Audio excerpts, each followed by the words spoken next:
God will restore what the enemy stole. The promise of God's restoration.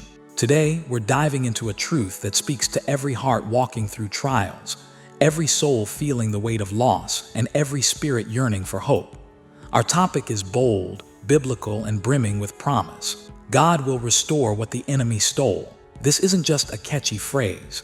It's a living, breathing promise woven through the pages of Scripture, a declaration from the heart of God to His people. We begin with Joel 2:25, where the Lord says, "I will restore to you the years that the swarming locust has eaten." These words aren't just poetry. They're a divine commitment to renew, rebuild, and revive.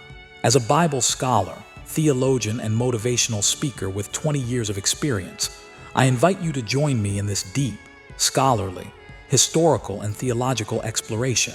We'll unpack this promise with precision, passion, and practical hope, ensuring it resonates with every American listener seeking encouragement in tough times. This is a Bible study designed to stir your faith, ignite your hope, and remind you that God is in the business of making all things new. Let's journey together, keeping the fire of interest alive, with no repetition, and a message crafted to inspire and uplift. Section 1. Understanding the enemy's theft. The Bible is clear. We have an adversary. In John 10:10, Jesus declares, "The thief comes only to steal and kill and destroy. I have come that they may have life and have it to the full." The enemy, Satan, seeks to rob us of what God has given: our peace, our joy, our relationships, our purpose, and sometimes even our resources. Have you ever felt like something precious was snatched from you? Maybe it's a dream deferred, a relationship broken, or a season of life devoured by hardship. The enemy's strategy is to leave us feeling defeated, but God's plan is restoration. Let's look at the historical and theological context. In the Old Testament, the imagery of locusts, as seen in Joel, represents devastation, whether through literal plagues or symbolic losses like war, famine, or personal tragedy. The Jewish people understood suffering. They faced exile, oppression, and loss. Yet God's promise in Joel 2:25 wasn't just for them. It's for us today. Theologically, this speaks to God's character as Jehovah Jireh, the God who provides, and Jehovah Rapha, the God who heals. He sees what's been stolen and promises to restore. What has the enemy tried to steal from you? Your confidence, your family, your faith. Hold that thought, because God's word says the story doesn't end with loss. Section 2. The biblical foundation of restoration. Restoration is a golden thread woven through Scripture. Let's explore key examples to ground our hope in God's unchanging nature. Job's restoration, Job 42:10-17. Job lost everything: his wealth, health, and children. Yet after his trials, the Lord restored his fortunes and gave him twice as much as he had before. Job's story shows that God's restoration often exceeds what was lost, reflecting His abundant grace. Israel's return from exile, Jeremiah 30:17. God promised, "I will restore you to health and heal your wounds." After decades in Babylon, Israel returned to their land, rebuilt their temple, and renewed their covenant with God. This historical restoration mirrors God's work in our lives. The prodigal son, Luke 15:11-32. This parable illustrates personal restoration. The son squandered his inheritance, but the father welcomed him home with open arms, restoring his place in the family. This reflects God's heart for every one of us, no matter how far we've strayed. Theologically, restoration aligns with the concept of shalom, the Jewish understanding of holistic peace, encompassing wholeness in body, soul, and spirit. Rabbi Abraham Heschel notes that shalom is not just the absence of conflict, but the presence of divine completeness. When God restores, He brings shalom to every broken area. Encouragement. No matter what you've lost, God's word is a firm foundation. He's not just patching things up. He's rebuilding with purpose and beauty. Section 3. The process of divine restoration. Restoration isn't always instant.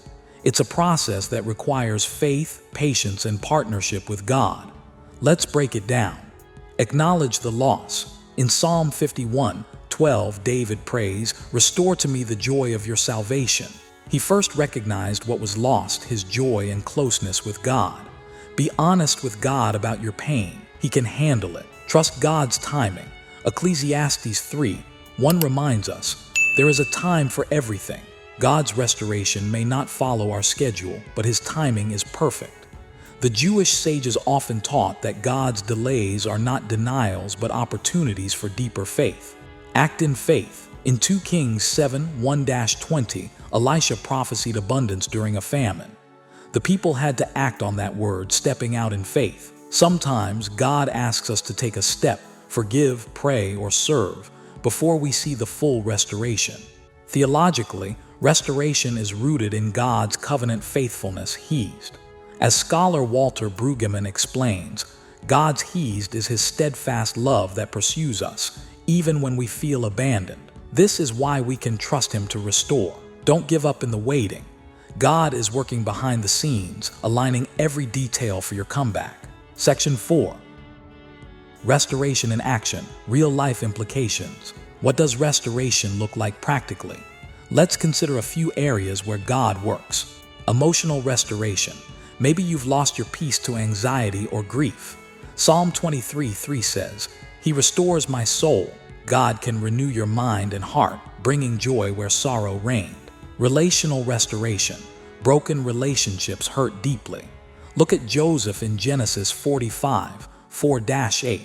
After betrayal by his brothers, God restored their family through forgiveness and reconciliation. God can mend what's broken if you trust Him. Material restoration. While God's focus is often spiritual, He cares about your physical needs. In 2 Kings 8:1-6, a woman's land was restored after she lost everything. God sees your needs and can provide. Jewish insight. The Talmud teaches that God's restoration often comes through community and acts of justice, tzedakah. When we align with God's heart for others, we open doors for our own restoration. Picture your life as a canvas. The enemy may have torn it, but God is the master artist, ready to create a masterpiece from the pieces. Section 5. Overcoming obstacles to restoration. The enemy doesn't give up easily. He'll try to convince you that restoration is impossible. Let's address 3 common obstacles. Doubt. The enemy whispers, God won't come through. Counter this with Romans 8:28. All things work together for good to those who love God. Doubt fades when we anchor in God's promises. Bitterness. Holding on to anger blocks restoration.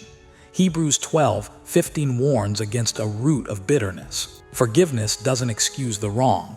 It frees you to receive God's healing. Impatience. We want restoration now, but God's work is thorough. Isaiah 40:31 reminds us, those who hope in the Lord will renew their strength. Waiting builds resilience. Theological note. The Jewish concept of tikkun olam, repairing the world, reflects God's desire to restore not just individuals, but creation itself. Your restoration is part of His larger plan to redeem the world. Push past the lies of the enemy. Your restoration is worth fighting for, and God is fighting with you. Section 6. The role of faith and prayer. Restoration requires active faith. Hebrews 11:6 says, without faith, it is impossible to please God. Faith isn't passive, it's a bold trust that God will do what He promised. Prayer is your lifeline in this process. Philippians 4:6-7 encourages, do not be anxious about anything, but in every situation by prayer and petition with thanksgiving, present your requests to God. Practical steps. Pray specifically. Name what's been stolen and ask God to restore it. Pray persistently. Luke 18:1-8 teaches the power of persistent prayer. Don't stop praying until you see the breakthrough. Pray with gratitude. Thank God in advance for His restoration. This builds faith and shifts your perspective. Jewish tradition. The Amidah prayer, central to Jewish worship, includes petitions for restoration of health, prosperity, and justice. This reminds us to approach God with expectation. Your prayers are not falling on deaf ears. God hears and He's moving. Section 7. The ultimate restoration. God's eternal plan. While God restores in this life, His ultimate restoration awaits in eternity. Revelation 21:4-5 paints a vivid picture. He will wipe every tear from their eyes. Behold, I am making all things new. Every loss, every pain will be fully restored in God's kingdom. This eternal perspective gives us hope to endure temporary trials. Theologically, this ties to the doctrine of redemption. Christ's death and resurrection secured our ultimate restoration. Jesus' work on the cross ensures that nothing good is ever lost in God's economy. Your pain has a purpose, and your restoration has a place in God's redemptive story.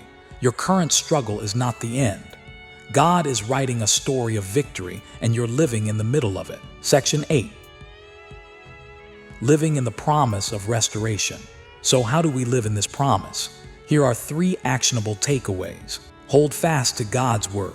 Memorize Joel 2:25 and other restoration scriptures. Let them anchor your soul. Surround yourself with faith-filled community. The early church in Acts 2:42-47 thrived because they supported one another. Find people who will pray and believe with you.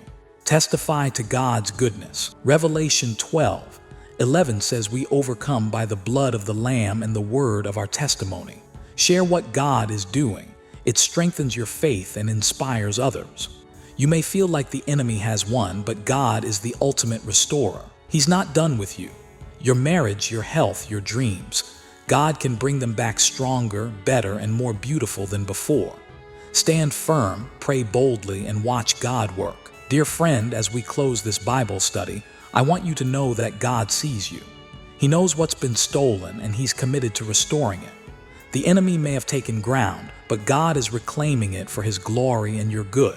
Lift your head, dry your tears, and step into the promise of Joel 2:25.